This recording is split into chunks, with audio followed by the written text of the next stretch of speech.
It's great to be back with all of you. It's good to see you, good to be in this room. I'm glad everybody showed up today. Let's get back to work. We're going to begin with a few scheduling announcements. Tonight, as you all know, at 9:00 p.m. Eastern, President Trump will deliver a major address to the nation on protecting the integrity of our elections, and we encourage every American to tune in. On Friday, the president will travel to New York City to attend a FIFA reception at Trump Tower, followed by his attendance on Sunday at the FIFA World Cup between Spain and Argentina. His attendance will cap what has been the most watched, most secure, and most successful World Cup in American history. This is a fitting conclusion to a tournament that showcased America's ability to host the world on the grandest stage. Turning now to the economy. Tuesday's CPI report confirmed what President Trump predicted. Prices are falling, and this administration's economic policies are working. Inflation dropped 0.4% last month, beating expectations and marking the largest monthly decline in more than 6 years. Prices fell, including for gasoline, electricity, non-prescription drugs, car insurance, medical care services, and hotels, delivering relief for American working families. We also saw real weekly earnings rise in the month of June. For private sector workers, real wages have increased by roughly $1,000 since President Trump took office, after falling nearly $3,000 during the previous administration. This is real progress made possible by the president's pro-growth economic agenda. There is still more work to do, no doubt, which is why President Trump remains laser-focused on lowering costs and raising wages for working families across the country. Just last week, Walmart and Sam's Club announced they will be lowering prices on thousands of items in their stores across the country. Shoppers can expect meaningful savings on groceries, household essentials, outdoor living products, toys, apparel, and other everyday staples. As President Trump said, Walmart answered his call and stepped up in a big way, and we commend them for that. We hope other major retailers will follow the lead of this patriotic American company. While we're on the subject of helping working families get ahead, I want to remind everyone that the Trump accounts are now officially live. To date, and this is a new stat from the Council of Economic Advisors this morning, more than 6.5 million American children have been signed up for accounts so far, including my 2 kids, who I signed up during my maternity leave. There are a few things I want to make clear about this massively beneficial program that has the potential to literally transform the financial future of this country. First, any child under the age of 18 is eligible to have a Trump account opened in his or her name. This is a free investment savings account that costs nothing to open. Second, thanks to President Trump, every child born between January 1st, 2025 and December 31st, 2028 will receive a $1,000 seed deposit from the United States Treasury. Third, parents, guardians, relatives, and friends can contribute up to $5,000 per year combined for each child. Employers can also contribute up to $2,500 per year on a tax-favored basis, counting toward the annual cap. The president believes there is no better investment than in America's children. Government projections show that a child whose family maxes out contributions could see the account grow to nearly $300,000 by the time the child turns 18. This is, I think we can all agree, an enormously powerful head start toward the American dream. These funds can be used for college, starting a business, or purchasing a home. This is truly a transformational, nonpartisan program. So I encourage everyone listening with a child to establish a Trump account today for your child and tell everyone you know with children to do the same. The app is also incredibly inviting and easy to use for parents at home. Finally, let's turn to the border. Brand new numbers this week from the Department of Homeland Security and Customs and Border Protection confirm that for the 14th straight month, this administration has released 0 illegal aliens into the United States. Again, let me reiterate, the 14th straight month, not a single illegal criminal alien has been entered into our country, released into our country by this administration. Illegal crossings in June remained at historic lows, and Southwest border apprehensions are down 94% compared to the same period under the Biden administration. These numbers speak for themselves. Thanks to President Trump's strong leadership and unwavering commitment to law enforcement, America has the most secure border we have ever had in our nation's history. The administration continues working to reverse the previous influx of millions of illegal aliens into our country by the Biden administration, and our law enforcement professionals, God bless them, are arresting criminal illegal aliens across the country, including those convicted of the most heinous and violent crimes. This past weekend alone, ICE arrested a Mexican national and gang member convicted of second-degree murder in California, a Dominican national convicted of aggravated manslaughter in New Jersey, a Saudi national convicted of indecent liberties with a child in North Carolina, a Mexican national convicted of continuous sexual abuse of a child in California, a Nicaraguan national convicted of second-degree child molestation in Rhode Island, and a Mexican national convicted of lewd acts with a child under 14 with force in California. These are egregious crimes, and again, I think we can all agree that none of you would want these individuals living in your communities, and you have this administration to thank that they are on their way back home. The American people delivered a decisive mandate to arrest and deport these dangerous criminals, and President Trump is wholeheartedly committed to delivering on that mandate every day. He will never waver in his duty to defend our homeland and protect the American people, and he has proven without a shadow of doubt that the chaos and the lawlessness that we saw every single day at the border and across our country under the Biden administration was a choice, and it is a choice this president has chosen not to make. While this work is far from finished, the border is secure, and deportations will continue. With that, I'll take your questions today. I look forward to doing so. I know there's a lot of news. We have two people in our new media seats today, Rachel Bade and Ben Black. Rachel, why don't you kick us off? Ben will give you a question, and then we'll get to the rest of all of you. Thanks, Rachel. Thanks, Karoline. Welcome back to the briefing room, and congrats on your baby. Thank you. Two questions, Sure. if I may. The first one, a fun one for your first day back. You now have two babies under 2 years old. I do. As someone who has a 4-year-old, I can only imagine how little you are sleeping right now. What is your one tip or secret to women who want to have it all, the kids and the hard-charging career? Well, thanks for the question, Rachel, and it is really good to be back with all of you. I don't think there is a secret. You just have to show up every day and keep going, and it really does take a village. Take the opportunity to shout out to my husband, who's home with our babies right now. I look forward to returning home later to be with them, but it's challenging. But for me, I view this as more than a job. I view this as public service on behalf of a president who I firmly believe in everything this administration is doing and really creating a better country for my children and their future, and I'm very grateful for that.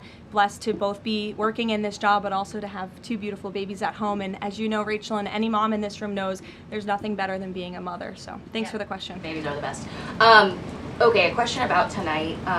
There are a lot of Republicans in this town who very much support the SAVE Act and want to make sure, our elections are upheld, election integrity, top priority for them. But some of them are concerned that tonight's primetime address might focus on, elections of the past, relitigating them, rather than voter concerns of today. I'm wondering, can you tell us if the president tonight is going to talk about the economy? You just talked a lot about the economy and what we're seeing there. And what does the White House say to Republicans who are worried that election issues like this could actually turn off swing voters? Well, a few things. I would encourage everyone to tune in tonight. I've seen a lot of reporting and frankly misreporting about what the president will say. I think the American people will be relieved to hear what they are hearing from the President of the United States and his commitment to transparency and the focus on the integrity of our elections tonight. I think all Republicans and Democrats should recognize this should be a nonpartisan issue. If we don't have safe and secure elections in our country, we cannot have a country. It is a vital part of our democracy, of our constitutional republic.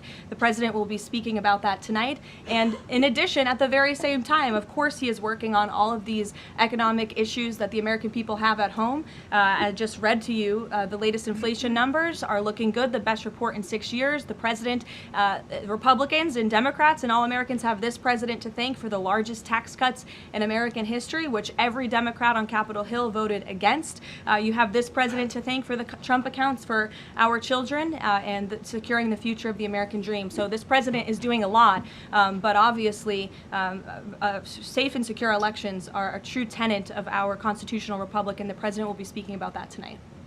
Thank you. And Ben, please. Hey, so I'm from England. I've been following the World Cup all around, absolutely loving it. Unfortunately, we got knocked out last night, so I'd love to ask a sorry for favour. the loss. I'll skip over that. Tough day for you today. Yeah, it's all good though. But I want to know, so all these football fans coming to America, absolutely having a great time. I've had an amazing time. What do you want these football fans to take away from their time in America? Sure. Well, I'm so glad you enjoyed your experience here in our country, and sorry for the loss. We look forward to the final match on Sunday, and I know the president looks forward to attending, but I think the world saw that this president and this country is able to put on the greatest show in sports in the world. And we are a kind people, we are hardworking people, and we have the best country on the planet. And I know I've loved seeing the videos from foreigners from around the world who have traveled to the United States, and have been quite surprised about how lovely and enjoyable the United States is. I don't think we get enough credit from the international media around the world, but we encourage everyone to come and experience America for themselves. So thanks for being here. Absolutely. And safe travels home. You're welcome. Caroline. Garrett. Caroline, welcome back. Good to see you. Likewise. To the degree that this speech tonight is about elections past, not elections upcoming, the 2020 election has had dozens of recounts, lawsuits, audits. 2024 election widely believed to be safe and secure. There's not really any question about that. A lot of people look at this. Because it was too big to rig. Well, I think a lot of people look at this There's a and massive wonder, amount of votes for this president. That's why he's in the Oval Office right now. No one disputes that. And there were a significant amount of votes for Joe Biden, who won in 2020. I mean, I think the question is, why is the president unable to let this go?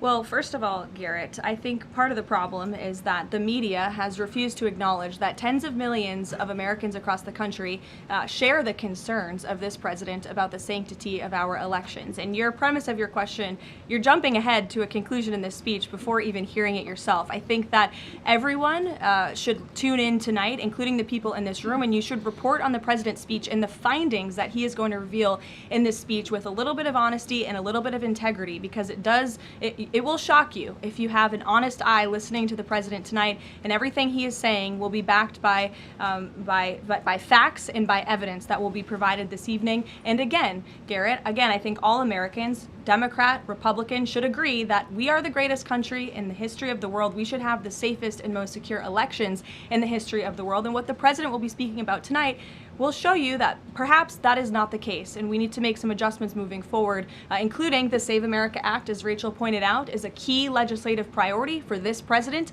on Capitol Hill, and he wants to see all senators and members of Congress voting in favor of the Save America Act, because it's crucially important as we move forward.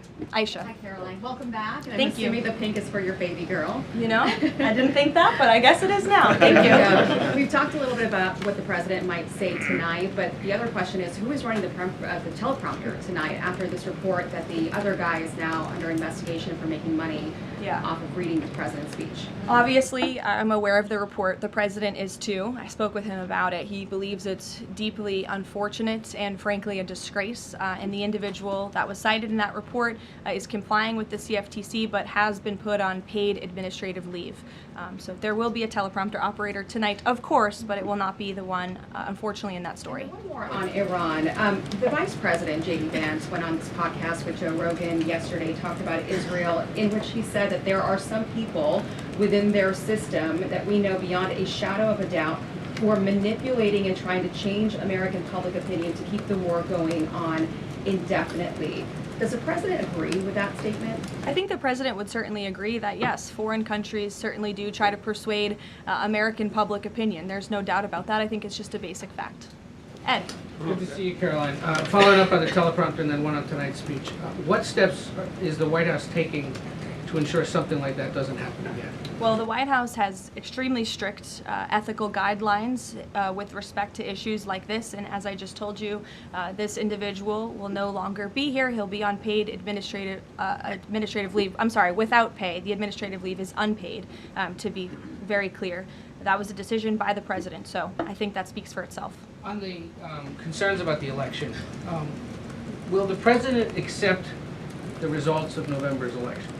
Look, Ed, you should tune into the president's speech tonight before you jump ahead to conclusions about what's actually in the speech. Again, I've seen a lot of reporting and misreporting about what the president will say. We hope CBS will take the speech, and all Americans should take it. Okay, but I'm not presuming anything. I'm just asking whether he accept the results. Caroline, two questions on the Trump account. First, following the birthright citizenship case, is there concern that babies that are born to illegal immigrants here in the United States are not excluded from these accounts? And also, since the $1,000 per child from the Treasury seeds these accounts, can you assuage concerns from those who feel this is wealth redistribution? I would certainly not describe it as that. As you know, this was an incredible private-public partnership. We had incredibly generous Americans, Michael Dell and many others, who contributed to the fund for the Trump accounts. So that money will then be passed along to America's children, which I think is a great thing that all Americans from all political persuasions can agree upon.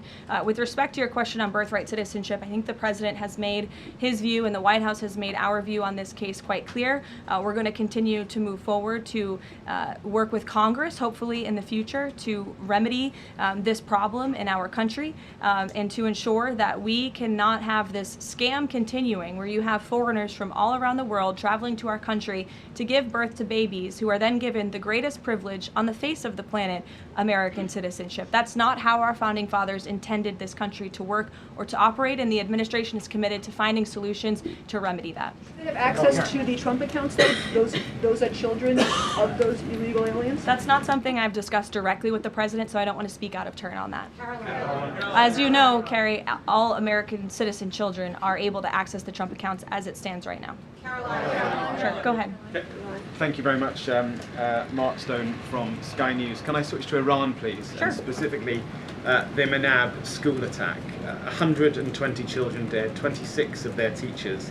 A Sky News investigation released today points to all this being a tragic mistake by America, by the US military. So could you explain, please, why the president is repeatedly saying it wasn't America when he hasn't actually, he says also that he hasn't even seen the report? I can't speak to the Sky News investigation respectfully because I have not read it. All I can speak to is what the president has said as I speak on his behalf, and the investigation continues, and we would defer you to the Department of War for further questions on it. Do you mind following up, if I may? Sure. I just want to My understand. answer is not going to change. I just want to understand why he consistently says it wasn't us, we didn't do this, when all the evidence and indeed the preliminary report, and we've spoken to a military insider who says this was human error. Well, that's the president's opinion, and at the very same time, he has said the Department of War is investigating the matter, and we would defer you to them for any questions with respect to the investigation, which obviously has not been released yet. I would defer you to them for further questions on it. But there's been, I think the president feels that way because he knows that our military always acts in good faith and absolutely never targets civilians or children, unlike the other side of this conflict, Iran, who is well known for killing women and children and innocent people in their country for a very long time. So you should focus on that in your reporting. Danny. Thanks, Caroline. Welcome back. Another World Cup question, much as it pains me. President Trump had some harsh words for Spain at the NATO summit last week about their spending. Does that mean he's going to be supporting Argentina Sunday? Danny, it is a really good question, and I'm disappointed in myself for not asking the president before I came out here, knowing you would probably ask. I haven't talked to him about it, but we'll get you an answer on that. You're welcome to ask him yourself at some point before the game. I'm sure you'll see him, and I'm sure he'll have a fun answer for you on it. Sure, in the middle. Go ahead. Sure, Jasmine, go ahead. Thank you, Caroline. Welcome back. Thanks. Back on the teleprompter issue, Notice reported earlier this year that Kalshi was inaccessible on the Wi-Fi that journalists here at the White House have access to. Are staffers back in the West Wing and other parts of the EOB, et cetera, do they have access to Kalshi and Polymarket on their Wi-Fi? On our work computers? Yeah. Honestly, I've never tried, so I don't know. But I'm happy to go try and get you an answer on that. Another question, Caroline. In the back, Reagan. Sure. I just wonder, are Jasmine, there go ahead, and then Reagan.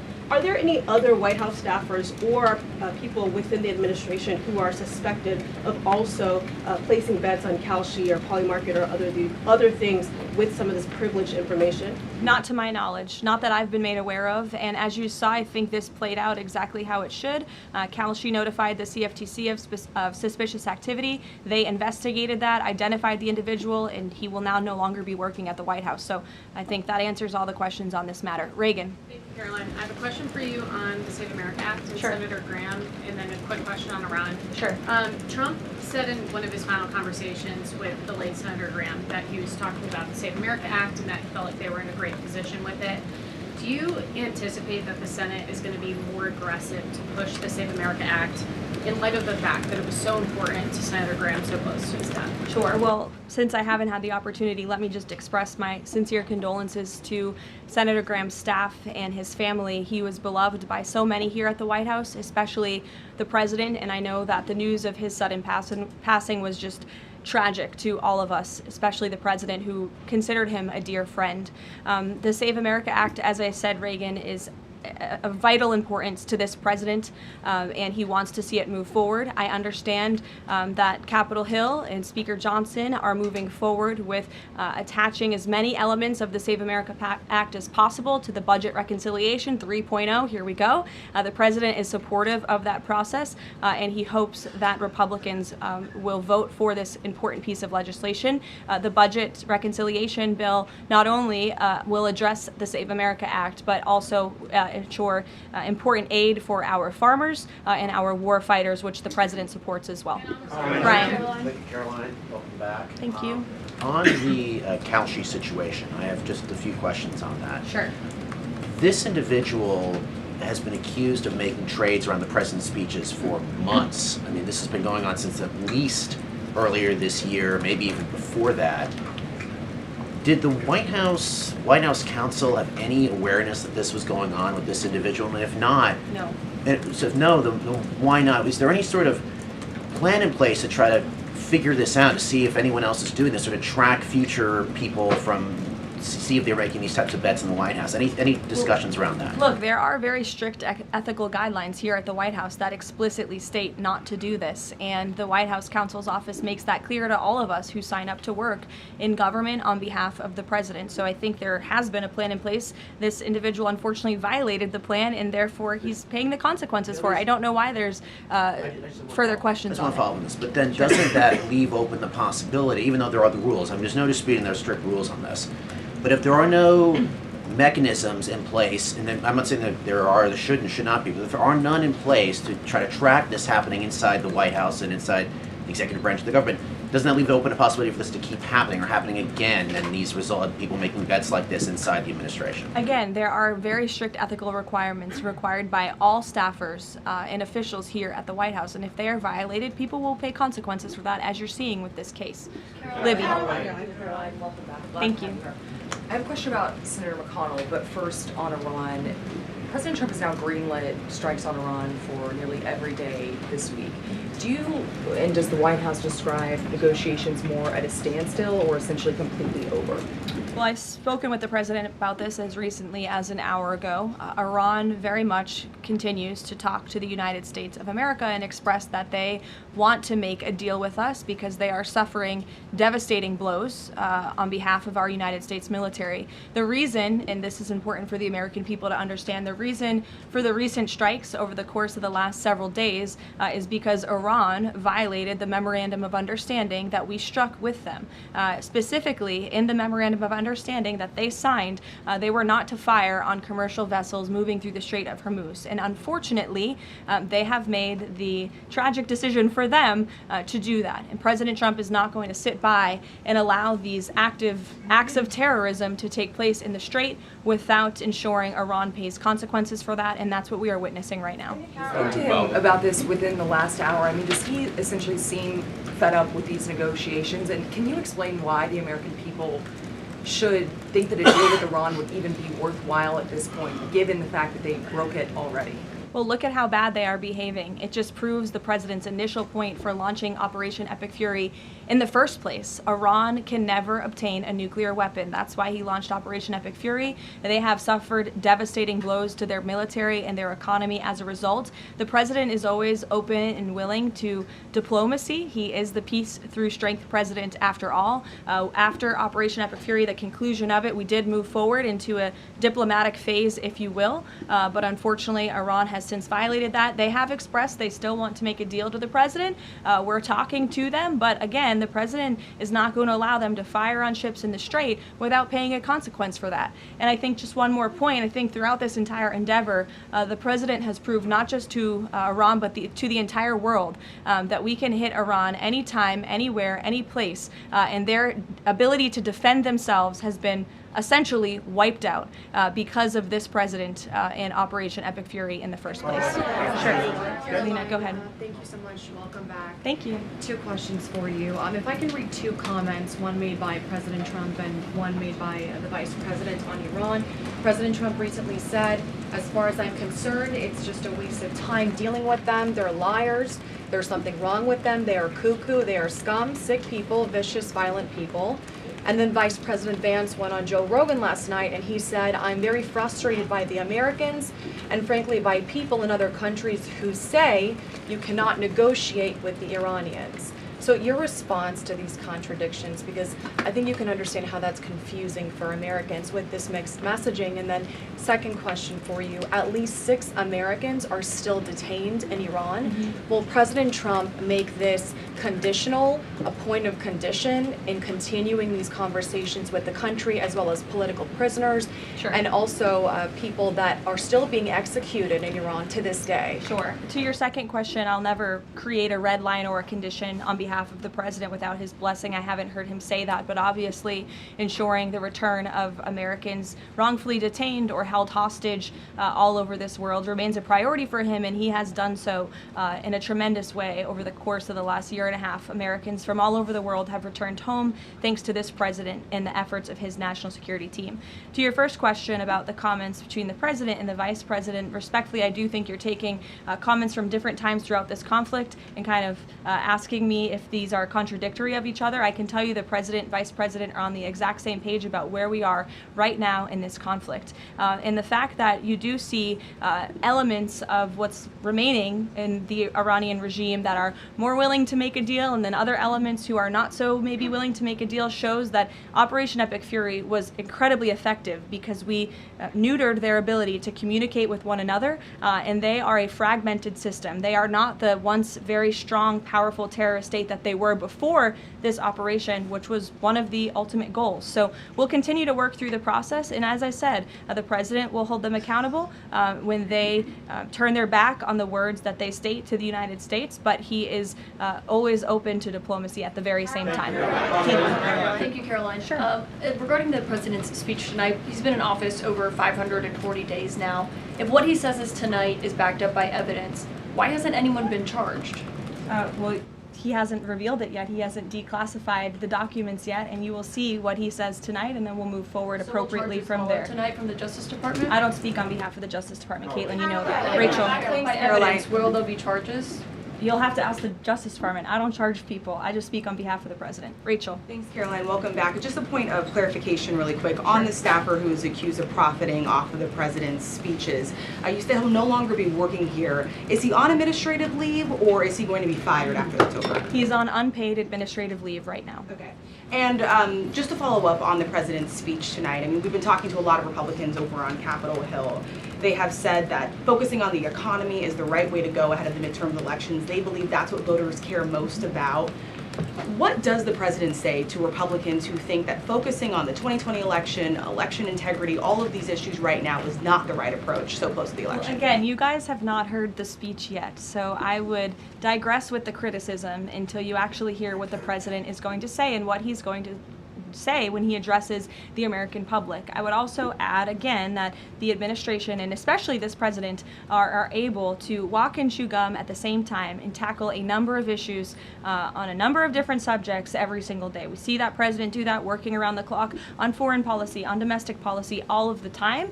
You all report on it, you have to keep up with it, so I think you can agree with me on that point. And I would also add the president will continue to be traveling all around the country to talk about the economy. We were just in Pennsylvania a couple weeks ago touring a Mack truck facility, which has been greatly strengthened and enriched because of this president's economic policies over the last year and a half, and he loves doing that, and he will continue to do so.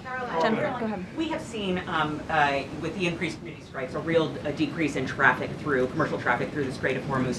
What is the U.S. doing right now to facilitate flows through the Strait of Hormuz and preemptively address the risk that Houthis will actually choke off the Red Sea oil route and that prices will increase further before November? Sure. Well, two separate questions. First, let me address what's happening in the Strait right now. We know that there is a blockade of ships directed by the president for ships entering and departing Iranian ports only. This has been fully implemented and is in full force. This blockade was reimposed due to Iran's inability to honor their agreement with the United States of America.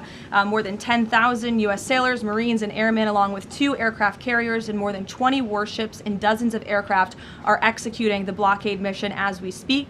And during the first 24 hours of the blockade, U.S. CENTCOM has redirected 2 compliant commercial vessels and disabled 1 non-compliant vessel. So look, the Strait is open for ships that are not traveling to and from Iranian ports specifically, and the U.S. Navy is there to ensure that can take place. With respect to gas prices, as you know, the price of oil right now is approximately $80 a barrel, maybe a little less. Before I came out here, that's what it was at. Gas prices are down approximately 60 cents a gallon off the peak of this conflict, and the president was honest with the American people from the beginning. There may be temporary disruptions in the oil market, but what we haven't seen is what all of the naysayers said, that there would be massive increases in the price of oil that so many warned about. And that's in large part because of the president's domestic energy policies here at home to revamp our domestic production here, but also the administration has taken many swift actions to mitigate these temporary disruptions. As you know, we've released oil through our SPR, the Jones Act waiver, which has been incredibly effective, fuel environmental waivers. We also, President signed the Defense Production Act to restart California oil production.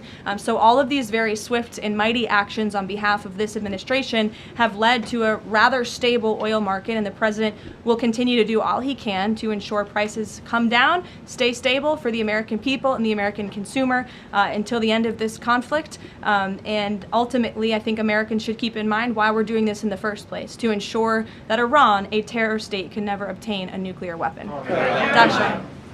Dasha, go ahead. Karoline, nice to see you back. You too. 2 questions, one on tonight and one on immigration. It strikes me listening to the conversation in this room about Iran, given the questions that folks on both sides of the aisle have about strategy and endgame, given that the United States has intensified strikes on Iran, typically in a time of conflict, when the president gives an address to the nation, you would expect him to address this conflict. Number one, will he talk about Iran, and why is that not the major topic of his speech? Does he believe that the SAVE Act and the 2020 election integrity are more important right now? Well, no, it's not a matter of importance. It's just a matter of timing. The president will be making a very important announcement with respect to the integrity of our elections. However, it is also very possible at the top of the speech he will mention the current situation with Iran and also the economy as well. As you all know, President Trump is a man of his own word, and he sometimes is thinking about these things up until he walks out. But we have had conversations about him addressing a range of topics, and that could very well be possible tonight. Again, this is all more reason for all of you to carry the speech live and for the American people to tune in tonight so they can hear directly from the the president and draw their own conclusions. Karoline, go ahead. Immigration. Karoline, sorry, I just wanted to add the immigration question real quick. Sure, Karoline, go ahead. Sorry. 3 men were killed in ICE encounters in less than a week. As a result, DHS announced that it would end vehicle stops, and then President Trump urged them to change their position. Can you confirm whether vehicle stops are back on, and is the administration doing anything more to prevent these kinds of deaths, maybe accelerating distribution of body cameras which weren't present in this case? So a couple of things. Vehicle stops are continuing. Verbal guidance has been given to all field offices across the country by the Department of Homeland Security. The President and the Secretary of Homeland Security are on the same page that vehicle stops are a necessary tool that ICE agents need in order to continue their deportation campaign of the worst illegal illegal alien criminals from our country. With respect to body cameras, I know there's been some questions about that in recent days. Over half of all ICE field offices now do have body cameras, and the remainder of the field offices are expected within 60 days. It's been a slower rollout than we would have hoped, but that's because of the Democrats' decision to shut down DHS for several weeks. So we expect to fully execute on the promise of body cams to all field offices across the country very soon. Karen. Caroline, on the parasite outbreak related to Yes. produce, can you give an update on the administration's response to this? Are there federal officials on the ground in the hardest hit states right now doing any testing of production facilities or farms to try to figure out where this outbreak has started? Sure. Well, what I can tell you, having been back at the White House for just a couple of short weeks, I've been in meetings on this very topic, and I can tell you the White House is closely monitoring the situation, has a handle on the situation. We're committed to providing the CDC and the FDA the resources that they need, and we urge all Americans to follow CDC guidance on properly washing and cooking raw ingredients to prevent this foodborne illness. As you know, there has been an unusually high number of cases. There are typically thousands of cases of this outbreak every year, but there has been an unusually higher number, and that's why we're working with the FDA and other partners at the federal, state, and local level to increase detection methods, provide the guidance, and then also, most importantly, trace the outbreak back to its original source, which we are currently in the process of doing. Lack of permanent leadership at the CDC and FDA and any funding cuts, has that slowed the response to figure out where this outbreak has started? No, we've talked to the CDC and FDA specifically about that, and not at all. They have the resources they need to make sure that Americans are fully informed and protected from this illness during this time. Caroline, please. Caroline, welcome back. Thanks. Last year, the administration signed a critical minerals deal, mining deal with Kazakhstan for a little-known U.S. company. It was an agreement that President Trump and Howard Lutnick got tentative approval for with Kazakhstan's president in September. 6 days before the deal was signed, which was in November, the president's older sons with other partners took a 20% investment in a company related to the deal. What did the president know about his son's involvement in this arrangement, and when did he find out about it? From my understanding, Maggie, nothing. I've spoken to the president and his family about this. They would absolutely never do anything that would put the president in a place of a conflict of interest. And we have timelines to give you and to provide you, which we did to the news media at the time when this story broke, to prove that very point that I just made. Sorry, just 1 second. So the president did not learn about it until it was in the media? That was when he found out? That's my understanding of the matter, yes. Caroline, go ahead. Thank you very Carrie, much. I'll go to you after just. Thank you. Sure. Thank you. Go ahead. Me? Okay. Why don't we just... Okay, thank you very much. Mr. Kurdi, Starting you in the are very, back. very welcome back. Okay. Thank you. Yesterday, Iran launched a drone attack against U.S. facilities in Erbil, threatening American personnel and the Kurdistan region, one of the American closest partners in the Middle East. What is your message to those responsible? And are you staying with your loyal ally in the Middle East and at least helping them to defend itself? Who launched the attack? You're saying Iran, yes, Kurdistan of course. region. Well, I think I've addressed that previously in saying that Iran has unfortunately shown to violate the word that they struck with the President of the United States. They're paying consequences for that in the strikes that the President has authorized in the recent days. Thank you, Caroline. You were with the President in Ankara for the NATO summit, and there Ukraine was one of I was not, actually. Oh, you were not? Okay, yeah, but the issue of Ukraine was one of the most important topics there, and the situation is escalating between the two sides in these days, but there are still efforts. Can you give us more information about where we are and how the local power breakers, including Turkey, are involving in order to solve the problem? Sure, I'll check with the National Security Council and get back to you on that with more specific guidance. What I can tell you is I know the President greatly enjoyed his visit to Turkey, and not just his participation in the NATO summit, where he applauded the United States for getting our NATO allies to step up and pay their fair share for our defense, but also he greatly enjoyed his time with President Erdogan in Turkey and appreciates the bilateral relationship between our two countries. Kara. Caroline, welcome back. Thanks. Contrary to what the mainstream media is reporting, Americans that I speak to care deeply about election integrity. This is true. Why do you think the mainstream media is so fearful of tonight's speech and anything to do with election interference? And why are they attempting to discredit President Trump's speech before they've even heard it? And lastly, what's your message to AOC, who is asking for President Trump, the mainstream media, to actually censor the sitting president's speech tonight? Yeah, I think that the mainstream media should air the president's speech and allow the American people to draw their own conclusions from it. Again, I think it's important that the American public hears directly from the President of the United States on a topic that, to your point, is very near and dear to the hearts of many Americans across the country, the integrity of our elections. This should be a nonpartisan, non-controversial issue, and I think you'll hear the President talk about that tonight. So we'll see you then. Thank you.